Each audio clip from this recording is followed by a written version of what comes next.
Hello. Got a pen and a notebook, Yeah, awesome. ready for I am busy. wine school. Great. Mine's full. I am trying to remember all of the topics that are in this little thing. But I think I probably will remember them as we go along.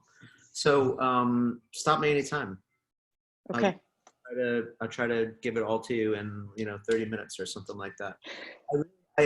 So let me just let me preface this with one little note, which is that this started as a little tiny curriculum that I gave servers who were starting to work in restaurants where I was working in Los Angeles at the time.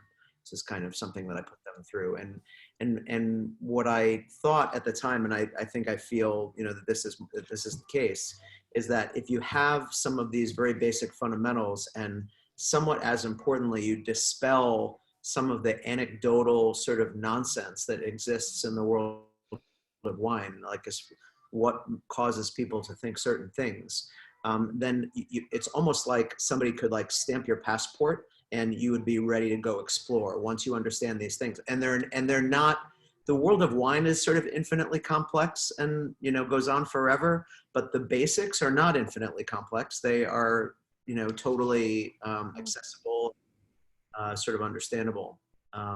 So that's the idea behind it, is that once you have this stuff, then you can go in whatever direction you want, sort of understand stuff. So amazing, because otherwise it's kind of hard to know where to start. it's hard to know where to start. It's intimidating, and another thing is that wine professionals very often will have these opportunities to taste a dozen wines all right next to each other.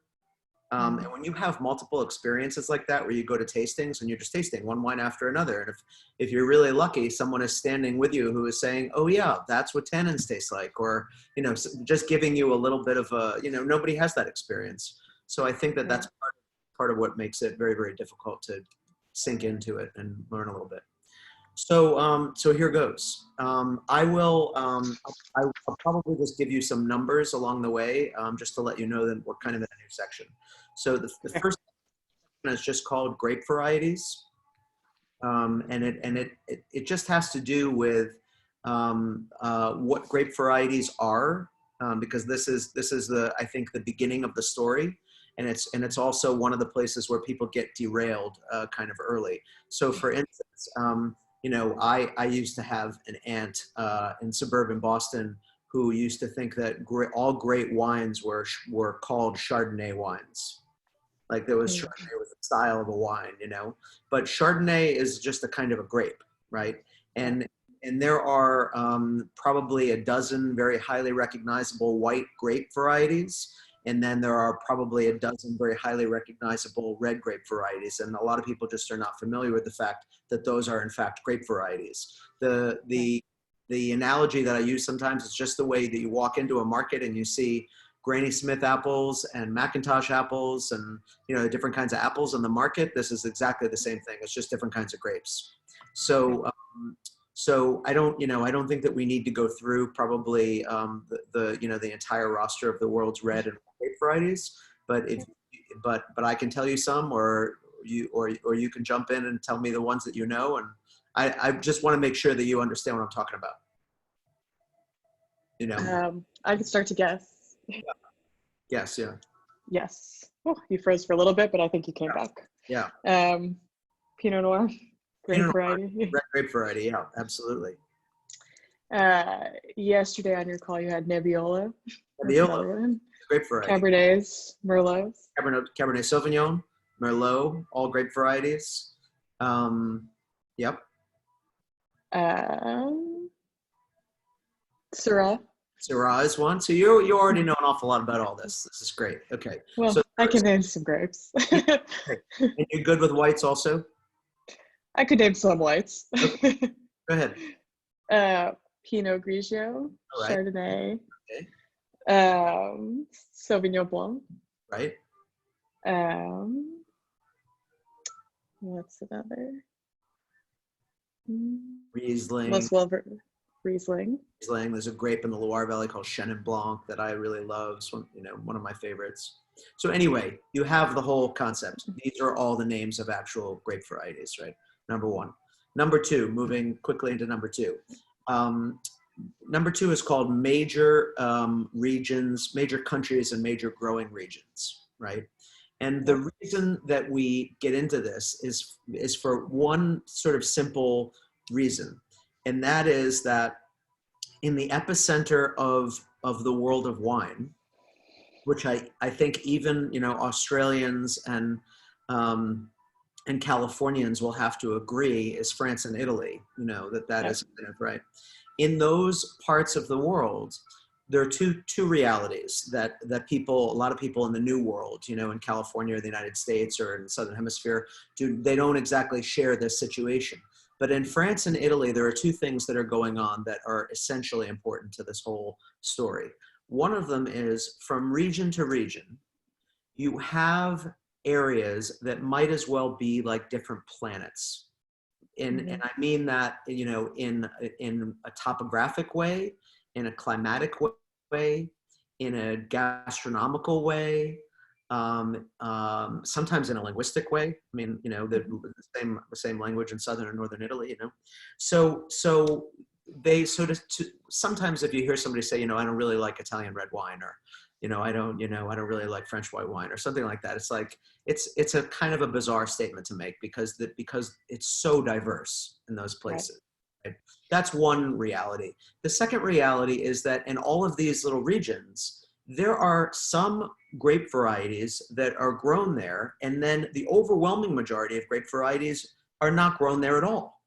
Which is to say, all of these regions in the quote unquote old world, the Loire Valley, Burgundy, Bordeaux, Piedmont, Tuscany, all these kinds of places, they all have specific grape varieties that are intrinsically connected with them and have been for a really long time, right? So whereas, for instance, in like, you know, if you were to hold up, you know, a bottle of red wine that says Napa on it, you have no idea what the grape varieties are that's in that wine unless it specifies that on the label.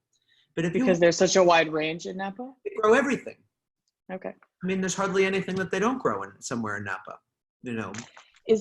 Is that, but isn't the environment of Napa comparable to one of these regions? Like, doesn't it lend itself to one grape over another? No question about it. And certain classicists might say, for instance, wow, this weather in Napa kind of most closely resembles Tuscany, or kind of most closely resembles a Southern Rhone. There should be a lot of Grenache planted here. There should be a lot of Sangiovese planted here. Whatever anybody thinks about, you know, what Napa most closely resembles in terms of a growing area, classicists would say, yeah, why is Pinot Noir growing here? This is not a Pinot Noir zone, you know, for sure, they would say that. Yeah. But in reality, you can grow all of them. Napa is so much younger than those places in the old world that it's still in a very experimental way, and that may go on forever. And I am not going to be the person to say that Napa, you know, should narrow their focus. And I won't say that. I will say that I don't buy a lot of Napa Pinot Noir. I can't remember the last Napa Pinot Noir that I bought. I would say that. I will say I would love to know what certain, you know, grape varieties that are grown in warmer climates in the old world would do in Napa. You know, what, there's not a lot of Sangiovese, there's not a lot of Grenache, there's not a lot of Aglianico, or, you know, some of these warmer Southern Italian grape varieties, they don't do a lot of that. In any case, a digression. The important thing here, and when I'm giving this class to the servers, we draw out a map of France. I guess I could draw out a map of France now. It's not a very good map. I kind of know what it looks like. You don't know what France I know what France looks like. Well, you know what France looks like.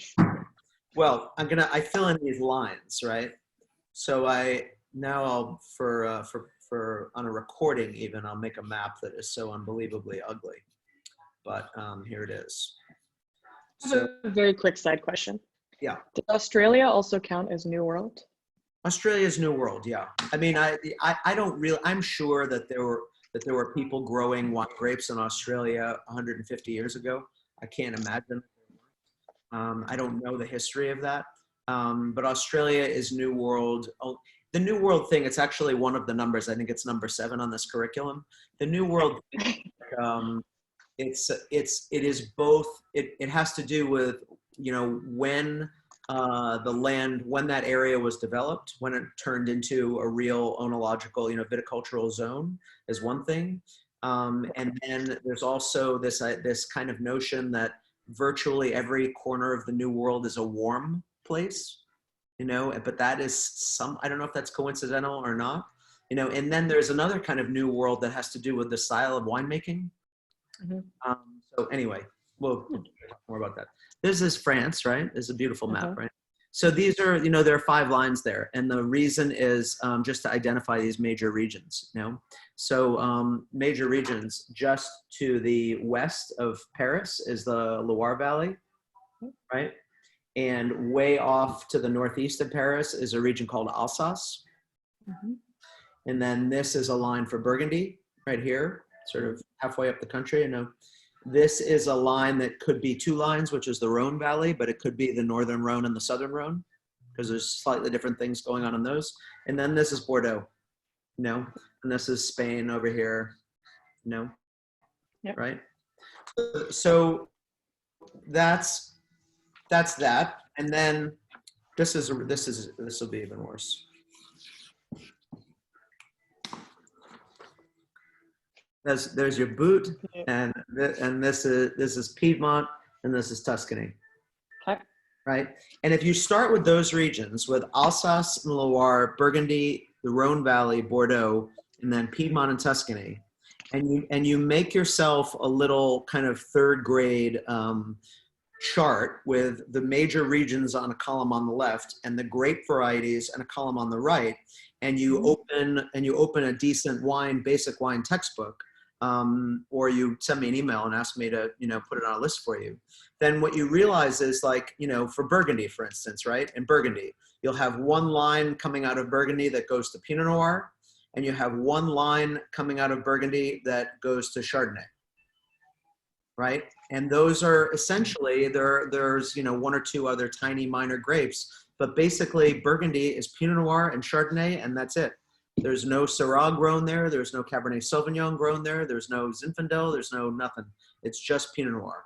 So one of the important things to understand is, you know, red Burgundy gets spoken about sometimes colloquially, right? And some people are not clear on the idea that red Burgundy is 100% Pinot Noir. So that's an important thing to understand, you know.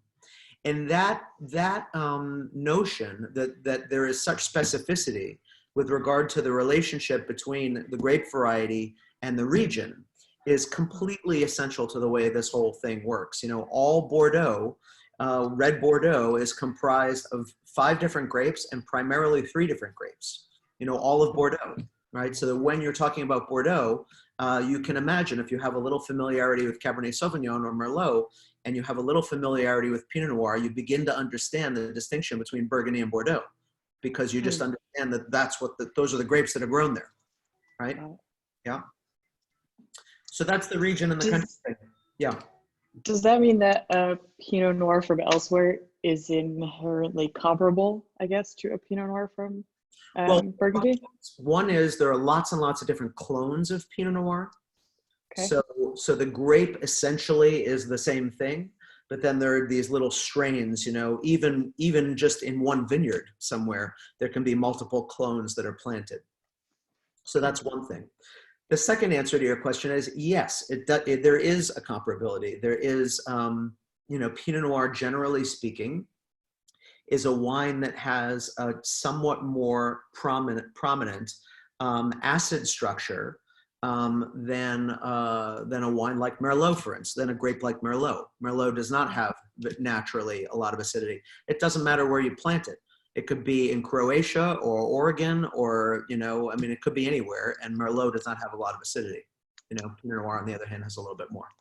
The way that the grapes manifest in those different places is subject to, you know, quite a bit of divergence. Right? Number 3. Appellations and the way wines are named. I usually have props for this one, but I'll try to get through this without any props. Do you know any French? Mm-hmm. So the word appel, right? To call? Mm-hmm. To call or to name. So an appellation, have you ever heard that word before, appellation? Hmm. Okay. The appellation is what I tell people who are just learning about this, the best way to think about what an appellation is, I think, is essentially that it is like, it's a town. An appellation is like a town, right? And the difference between the appellation and the town is that the town has a municipal government and perhaps, municipal boundaries. You've just entered into the town of Walnut Creek. Walnut Creek probably isn't a town, but you enter into some town, somewhere, and that town has 35-mile-an-hour speed limit. Well, that's a municipal sort of regulation or law, or when an appellation, as far as the town is concerned, the regulations are installed by the governing wine agency in that country or in that region, right? Okay. So that's the way towns and appellations are different. Sometimes, so far as I understand it, the boundary of an appellation almost exactly corresponds to the boundary of the municipality, which is to say, it's exactly the same thing. Sometimes I think that is the case, right? The reason that, the next stop with the idea of the appellation is that sometimes in the old world, in fact, most of the time in the old world, wines are named according to the little towns that they come from, right? So all over Burgundy, there are appellations like Gevrey-Chambertin and Marais-Saint-Denis and Chambon-Musigny and Vosne-Romanée, and those are all little appellations. They're one little kind of town-sized little sphere after another. The town centers are 20 minutes apart, 15 minutes apart. If you can drive between them, and it's one little sphere after another. And the reason that they are called, that those wines that have those names on them, Vosne-Romanée and Gevrey-Chambertin, those are the names of the places that they come from. So if you're holding one of those bottles, all of the fruit inside, that was used to make that wine came from that little growing area, right? Okay. And every region in France and Italy has examples like this. So for instance, you may have heard of an appellation called Sancerre, in the Loire Valley, right? Which is by law 100% Sauvignon Blanc, right? One of the rules about Sancerre, it's particular to Sancerre and not to Vouvray, which is not that far away in the Loire Valley. Sancerre is 100% Sauvignon Blanc, whereas Vouvray, which is down the road a bit, is 100% Chenin Blanc. Right, there's a different law in Vouvray as there is in Sancerre, right? It's not that important right now that you understand each and every one of those, laws, so that you're going to memorize, oh, Sancerre, oh, Vouvray. The most important thing in the moment is to understand that there are these connections in regions, and that because of the connections in regions, these places can be named according to their locale, according to their spot, as opposed to named according to the grape variety, which is the way that it very often usually goes in the New World, right? In the New World, you're holding a bottle of Pinot Noir, it says Pinot Noir on it. But in the Old World, you're holding a bottle of Pinot Noir, and it says Chambon-Musigny on it. Understand? Okay. Yes. Yeah. Okay. Potentially a stupid question, but is Chablis one of those? Chablis is an appellation. Is that something else? Yeah, Chablis is an appellation, and Chablis is an appellation in Burgundy. And as such, Chablis is 100% Chardonnay, right? But Chablis is a place. What are other examples of this? Another famous one is Barolo in Piedmont. Barolo and Barbaresco are two neighboring appellations in Piedmont. 100% Nebbiolo, right? Chianti is another example in Tuscany. Sangiovese, right? Chianti is the appellation. Sangiovese is the grape that is grown in Chianti, along with a couple of other things. Right? Makes sense? Yep. Very much so. Okay. Number 4 is vintage variation. Are you still with me? You look a little frozen. Maybe I'm frozen. Hello. Sorry, you were cutting out. It wasn't a confusion. It was an audio problem. It's crazy. Sometimes this thing goes in and out. Okay. Are we back live? Okay. Great. There you are. I can definitely hear you. Yes. Vintage variation. Vintage variation. You know what a vintage is? A year? Yeah, it's a year. But somewhat more precisely, it is like half a year. So sometimes, I'll hold up a bottle and say, here's the bottle of, 2014 such and such. What does the 2014 mean? And sometimes people What? say that's when it was bottled. That's when it was, what the 2014 means? No, that's exactly what I was gonna guess. Okay, great. Okay. Okay. So almost all the time in the wine growing world, there is something called bud break, right? That happens in the spring, or if you're in the if you're in the southern hemisphere, it happens in the fall, right? And bud break is when you start to see little growths come out of the vines, right? There's a little bit of growth after the winter has ended. And then it used to be the case, I'm not sure it's really the case anymore in the climate change world that we're living in, but it used to be the case that like roughly 6 months later, roughly 180 days later, you would have something called harvest, right? There would be harvest. So from the very beginning of any kind of vegetation to the picking of all the grapes, you got roughly 6 months. And in the span of that 6 months, you could have any number of things go on, right? So you could have, for instance, 6 weeks in June and July where it was like 105 degrees every day. Or you could have in certain spots, especially in the old world, you might have a hailstorm in August. You might have torrential rain, for 10 days at the beginning of September. There are all kinds of different things that can happen. The wine gets made after that fruit is harvested.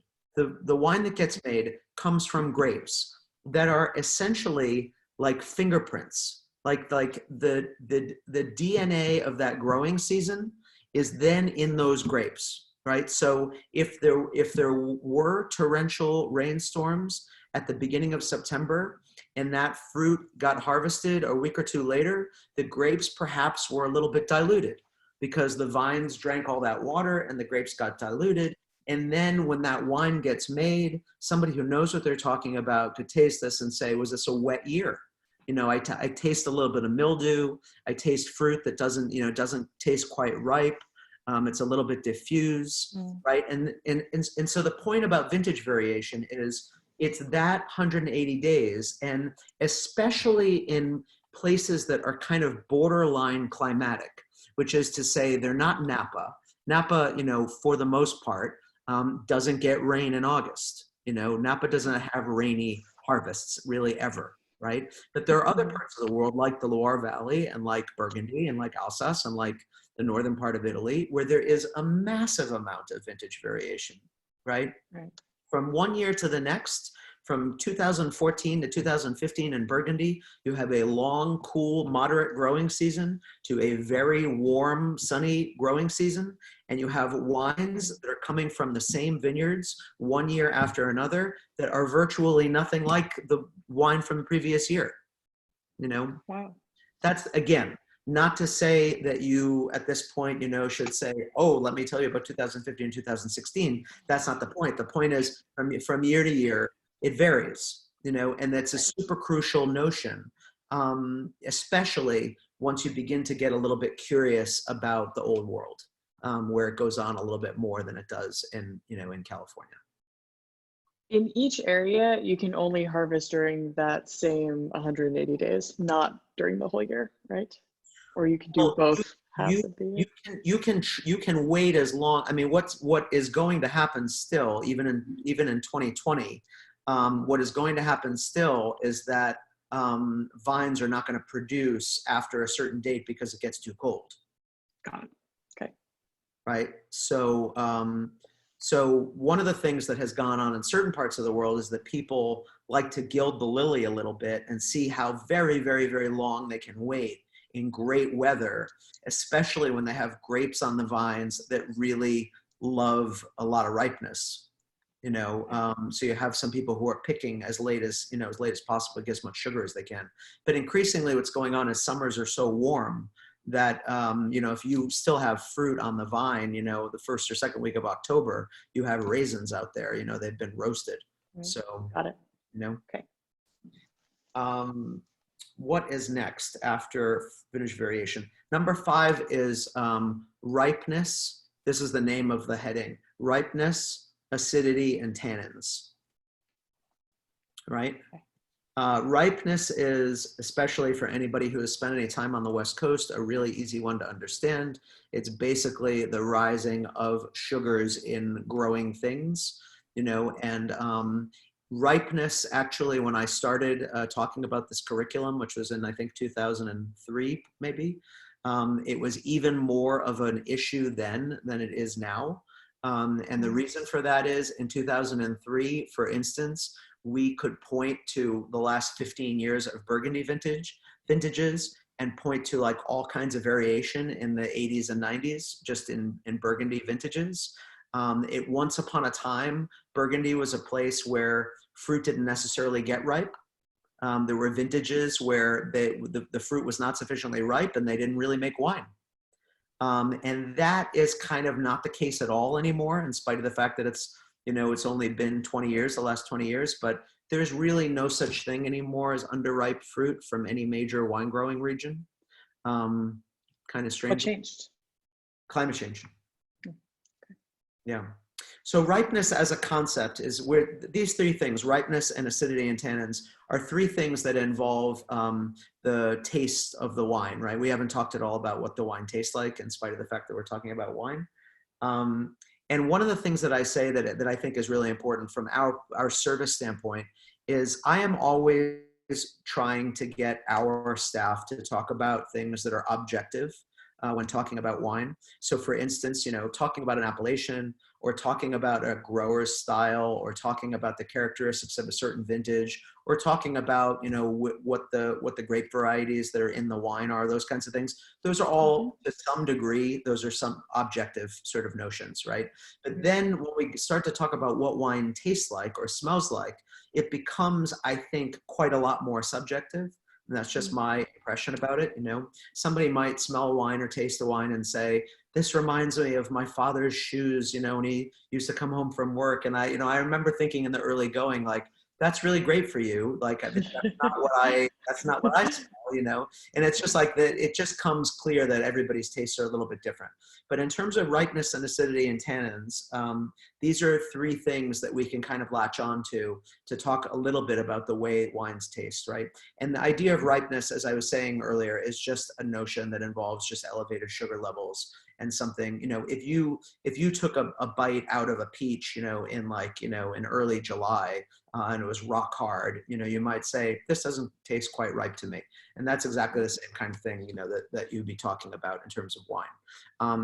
The other place where that really comes into play, obviously, is that there are still some, you know, sometimes you taste Pinot Noir from Germany, right? Germany is pretty far north for Pinot Noir.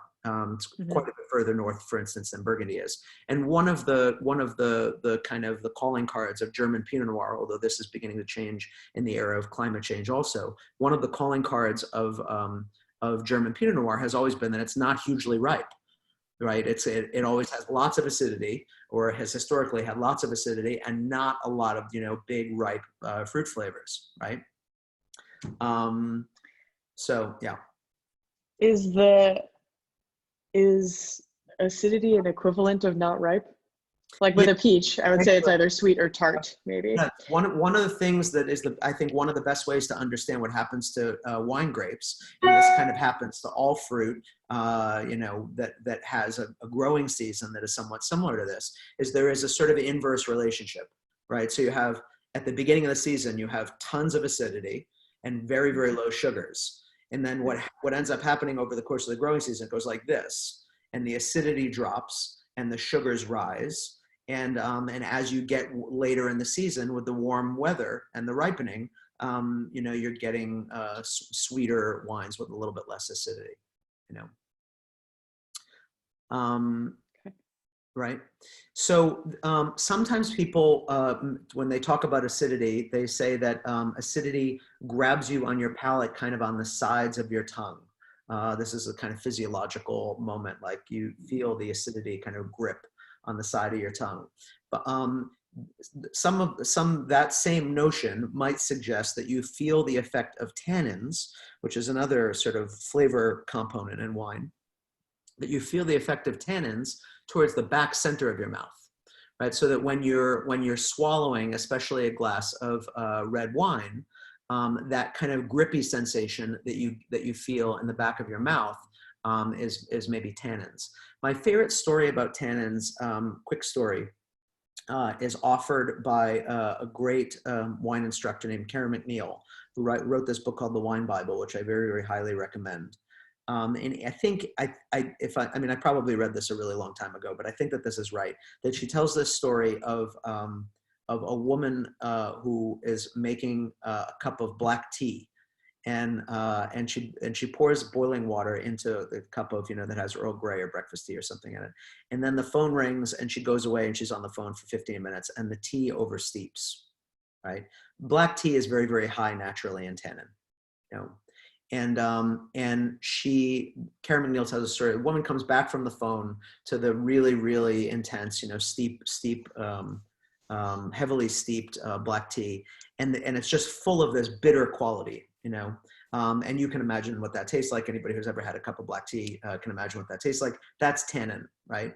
And there's a moment, we're going to talk about food and wine pairing in a second here, but this is like my favorite food and wine pairing story to tell, because Karen McNeil says, if you have 4 choices and you could add hot water to that cup of tea at that point, or you could add sugar, or you could add lemon, or you could add milk or cream, or any of the usual things that a person might add to tea, which is the answer to the one thing, that one approach to that bitter cup of tea that is maybe going to ameliorate some of that bitterness. We can talk about what her answer to the question is, or we can talk about it when we talk about food and wine pairing, but I have a feeling you're going to want to know it right now. Is it milk? It's milk, yeah. And you know why it's milk or cream? Why? Because there is a natural sort of symbiotic relationship between tannins and fat.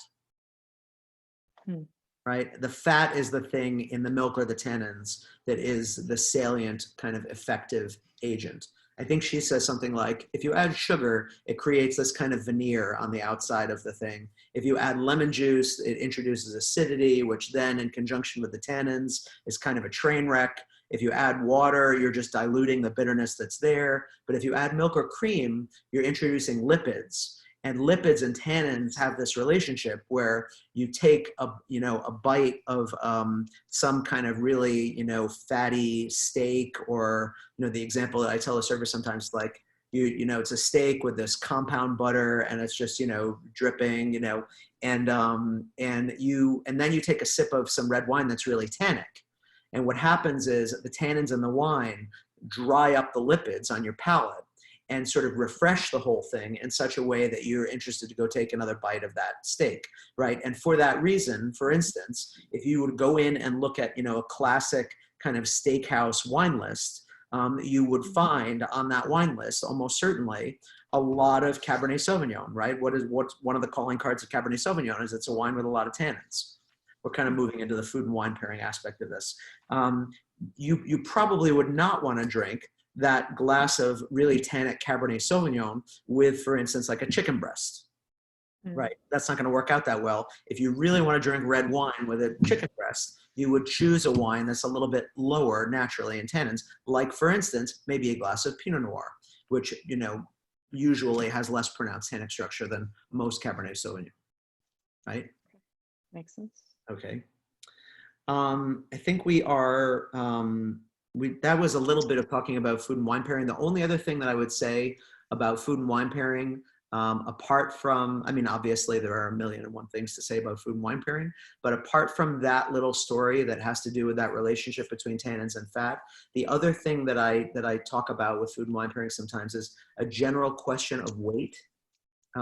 So before I get into weight, sometimes, tannins will cut a lot of richness in food, and sometimes acidity will do the same thing, right? Sometimes if you're eating really rich food, you want a wine with a little bit of acidity, German food, or Alsatian food, and Riesling with a bunch of acidity comes to mind in that example.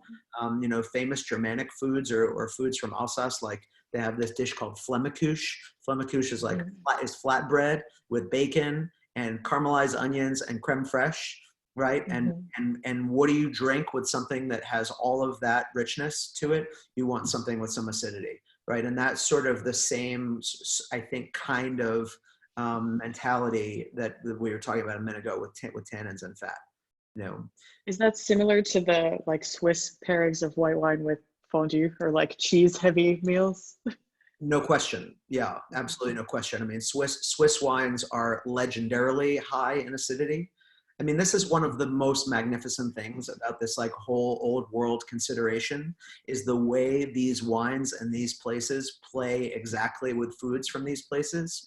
And that's why visiting these places is such a magical experience, you know, is that, yeah, it's no accident, you know, that people are drinking this grape called Chasselas, you know, with fondue in Switzerland. You know, what is Chasselas about? Primarily, it's about minerals and acidity, and it's austere, and it is exactly what you want to drink with a pot of fondue. You do not, I think, you know, you have a pot of fondue in front of you, you are not looking for the biggest, richest California Chardonnay. You know, they don't make any sense together, you know. Right. So, so that's one thing is that fat and acidity and fat and tannins conversation. And then the other part of the food and wine pairing thing, I think sometimes, you know, you can say that it has something to do with weight. And what I mean by that, the best example of this is to think about a wine that is grown and made on the very, very western edge of the Loire Valley, which is called Muscadet, right? Muscadet is made from a grape called Melon de Bourgogne. And Muscadet, you know anything about Muscadet? Anything come to mind when I say Muscadet? No. Muscadet is a coastal wine, right? So it's made almost right on the Atlantic coast in the northwestern part of France, which is to say it's cold. It gets quite cold there. And as you would expect, if you can envision, you know, vineyards that are not that far from the Atlantic Ocean in a part of the world where it gets a little bit cool, you can probably imagine that it does not produce wines of all kinds of richness, you know, and ripeness, right? It produces wines. Muscadet is famous for being 12% alcohol, having kind of a saline quality to it, being totally riven with minerality and great acidity, right? What is the most famous food that comes from that part of the world? An oyster called a Boulogne oyster, which is a lot of people, you know, think are the greatest oysters in the world. And exactly in the way that we were just talking about, you know, the kind of wine that they drink with fondue, the kind of wine that they drink with oysters is this 12% alcohol, very, very sort of, I don't want to say easygoing because there are plenty of Muscadet in the world that are quite serious and bracing. But Muscadet is a wine with all kinds of finesse and all kinds of minerality. And wouldn't you know it, when you're eating those oysters with all kinds of finesse and delicacy and all this complexity in the flavor, and you understand again that if you had a big bruiser of a white wine to drink with those oysters, you probably would miss out on all of the nuance in the oysters, right? So you're looking for a wine that is going to complement that. It has nothing to do with acidity, particularly, or fat, obviously. You know, oysters, maybe there's some sort of kind of oceanic fat in oysters, but for the most part, there's not, you know, there's not very much fat. I'm guessing, probably scientifically speaking, oysters have zero fat in them, you know.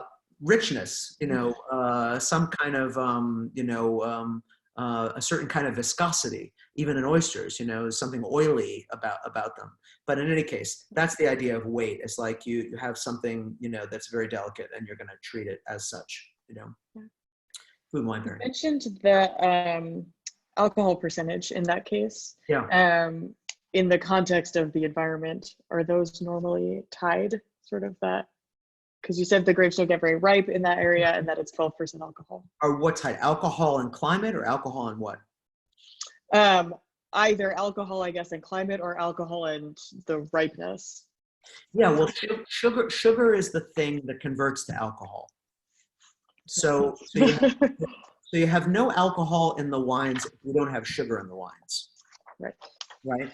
So it is absolutely the case that in warmer parts of the world, whether they're warmer parts of Europe or places like Australia or places like you know, Mexico, a lot of parts of the southern hemisphere, those wines tend, for the most part, or the southern part of the Rhone Valley, which is now, you know, there's a famous appellation in the southern part of the Rhone Valley called Chateauneuf-du-Pape, you know, and you know, we presented a Chateauneuf-du-Pape to our guests in a video a couple of days ago, and it's 15% alcohol. And when you take a sip of wine that's 15% alcohol, if you know to look, to kind of think about that and sort of keep an eye out for that kind of thing in the flavor of a wine, you begin to recognize that it's a very, very prominent thing. And you especially recognize it after you've drunk 2/3 of the bottle. Then you really recognize that you've been drinking some high alcohol wine. Yeah. It's a totally different experience, and it's and one of my mentors and sort of my own gods or legends, in the world of wine, is a man named Bob Lindquist, who is a proprietor of a winery called Coupe, which has been in Santa Barbara County now for, I think, since 1982 or thereabouts. And Bob said to me once that the reason that he got into the wine business is that he loves the act of two people sitting down at a table together and sharing a bottle of wine. That was the thing that was the most compelling to him about the whole wine experience and what led him to get involved in that. Well, that metric of two people sharing a bottle of wine changes a lot depending on whether the wine is 13% alcohol or 16% alcohol. Yeah. It's a really major difference. And I think another thing about it is, if you're 20 years old or 25 years old or 30 years old, maybe you don't feel it at all. But I think once you get into your 30s, you can start to feel that alcohol difference a little bit. And if you don't drink enough water, then you really feel it the next morning. Yeah. So Yeah. the reason I said that is that I was about to say that the very great thing about 12.5%, 13%, 13.5% alcohol wine is that you can drink it, which is like, that's what, really drink, and that's a very lovely thing, to be able to drink a wine, it's great. Yeah. Rather than like, oh my goodness, I have to be very careful with this, or it's going to put me under the table, Yeah. New World versus Old World is the next topic. The way that it is written on the sheet that I give people is New World versus Old World and Robert Parker. That's the exact heading. And the reason for that is that there is a man named Robert Parker who in the 1970s was an attorney. And in the late 1970s, he stopped his law practice, and he started, or maybe he didn't stop the law practice until the early 80s, but in the late 70s, he started this publication called The Wine Advocate, which was a consumer newsletter and was a printed pamphlet that was sent around the country increasingly to people who loved wine. And what Parker was doing was he was going to visit domains in California and in France and Italy and other places, and he was writing tasting notes and reviews of all of these wines that he was tasting, which is something that had previously not been going on, right? Around that time, I think in the early 80s, there was a magazine that was founded called Wine Spectator. And as America, rolled through the mid 80s, late 80s, and into the 90s, Robert Parker and the Wine Spectator had an outsized sort of effect and influence on American wine drinkers. The weight of their recommendations. And very, very importantly, because they're sort of equally credited, for instance, or discredited, with founding what is now known as like an essential aspect of wine sales, or maybe even wine tasting, which is the scoring of wines. Right, the idea that a wine at some point got 93 points or 98 points or 77 points, or however many points it got, right? That notion that a wine would be scored that way is kind of, dually credited to Parker and Wine Spectator, right? And one of the things that was said to happen with Robert Parker, and I'm not sure that anybody, first of all, before I tell you the thing that happened with Robert Parker, I'll tell you that there was a man named David Shaw, who was a writer at the Los Angeles Times, passed away several years ago, a great writer at the Los Angeles Times. And I knew him a little bit personally. He used to come into a restaurant where I was working. And David Shaw, I think, once called Robert Parker the most powerful critic of any kind anywhere in the world, right? Mm. And what he meant by that, and this was probably, again, in 2002 or something, but he probably said this in the late 90s, was that Parker could say, for instance, that some Australian wine that was, retailing for $25 a bottle was a 99-point wine, And then like 4 days later, that wine would not be available on retail shelves anymore in the United States. You know, Wow.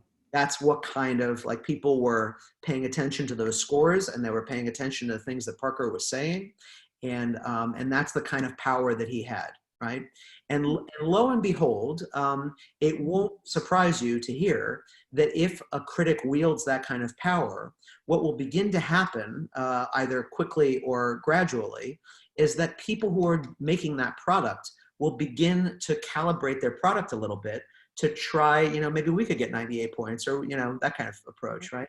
So it is very often said, and I think it is more or less universally agreed upon by Robert Parker's critics, by the people who recognize him as being one of the most important, you know, powers in the wine world, in a beneficent way, you know, in that he brought a lot of good to the wine world, which I think it's somewhat hard to argue with that also.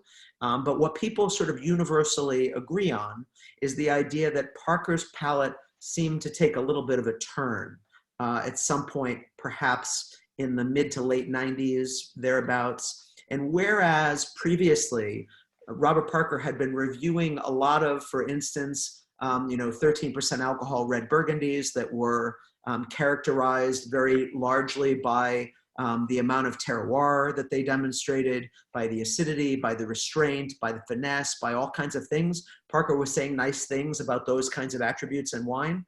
And then in the mid to late 90s, there was a little bit of a turn, and he began to seem to prioritize lots of ripeness, lots of opacity in the glass, a wine that's really dark, a wine that has a certain viscosity, a wine with an elevated level of sugar, a wine that, you know, maybe you could reasonably say is a wine that was kind of made for a quintessentially American palate.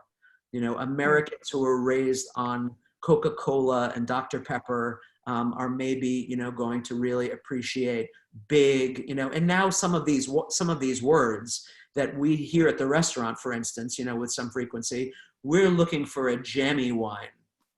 We're looking for a wine with a 40-second finish. We're looking for a wine, you know, with explosive flavors, you know, that kind of lexicon, you know, that is a Parker lexicon. He put the wind in the sails of all of that kind of talk, you know, whereas and then what ended up happening the world over, really, I mean, there are stories about this in every major wine growing region in the world now, is that winemakers really began to take a lot of that into account and really began, I would say Napa and Bordeaux are the two sort of centers of this. They really began to make wines that are sort of cut from this cloth. So, you know, it is a very, very rare Napa winemaker these days who is, for instance, picking fruit a little bit on the early side because of how much they value acidity in their wines. That almost doesn't happen. You know, there is a brilliant winemaker named Kathy Corson who works in St. Helena and Napa, who is known for being about the first person to pick in the entire Napa Valley, and she's an outlier.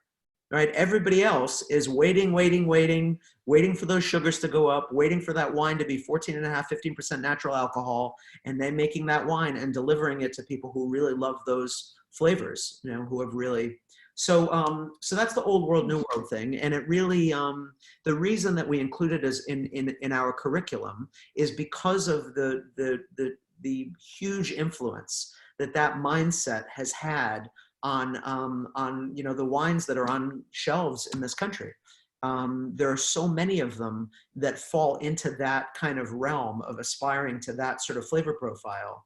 I'm very, very happy to say that at Heirloom, I remember having a conversation with a guy named Jeff Kruth, who is a very, very highly regarded and very kind and smart sommelier, works in Sonoma. And I sat down to a dinner with him a couple of years after Heirloom opened. And we were talking about, you know, what people are drinking, you know, in the dining room. And I said, I think that we sell more red wine from the Loire Valley now than we sell Napa red wine. And that's kind of an amazing thing for a California restaurant to say. I mean, Napa winemakers would not be that happy to hear me say that. But red wine from the Loire Valley is one of these northerly kind of places, right? And especially 20 and 30 years ago and longer, you know, red wine from the Loire Valley was one of these wines that was very often borderline ripe.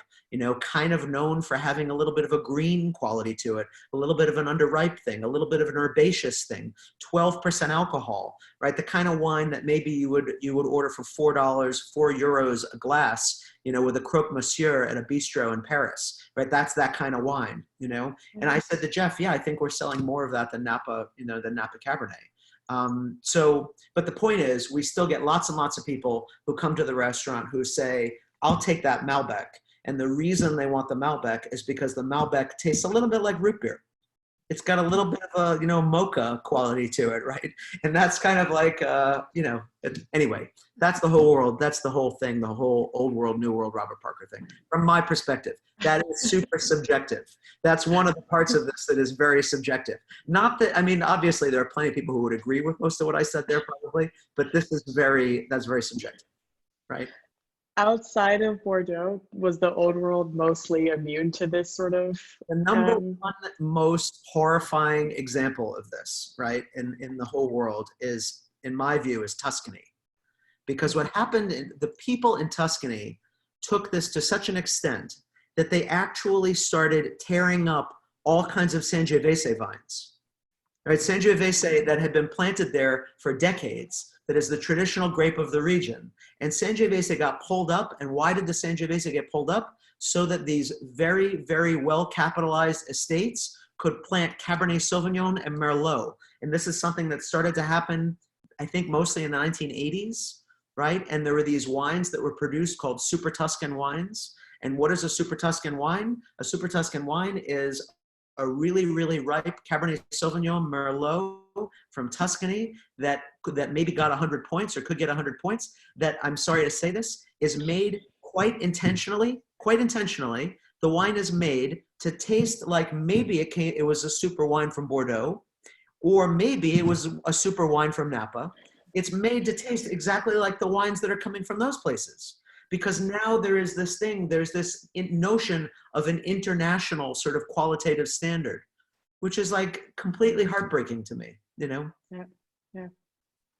So thankfully, there are still, you know, growers in all of these regions, including in Tuscany and including in Bordeaux, who are still making what is sometimes called classical wine, right? Which is wine that somewhat resembles the way wine was made for decades before this, you know. The other thing about the Parker and the Wine Spectator and the scores and the riper wines and all that kind of thing, the other thing is that the climate has changed in the world, right? So you know, so if you talk to a winemaker who says, and you say, you know, why are your wines, you know, higher in alcohol? Part of the reason the wines are higher in alcohol is because it's so bloody hot. Yeah. You know, and there's no avoiding some degree of that, but also the style shifted and, you know, is making wines more in that warmer, riper style, right? Yeah. I think that's the whole thing. I left out a couple things that are very specific to service, but you're not applying for a job, so I don't think we Yet. You can apply for a job when this coronavirus thing is over. Then we can that. But right now we're not hiring. We're just sitting at home talking about wine. You know? Even better. Right. One last question back on your ripeness, acidity, and tannins lesson.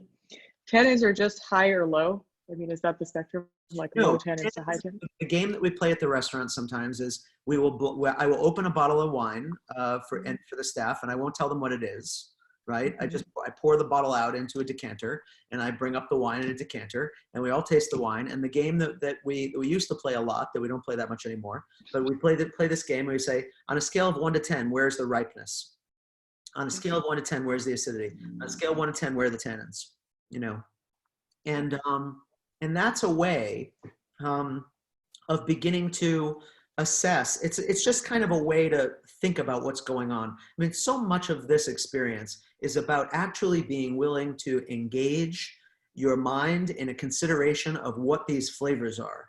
You know, and I feel like I'm so happy and so inspired that I feel like more and more people are realizing that and latching onto that and really being thoughtful about the food they're eating or the wine they're drinking or whatever. But that notion, you know, your question about are tannins high or low?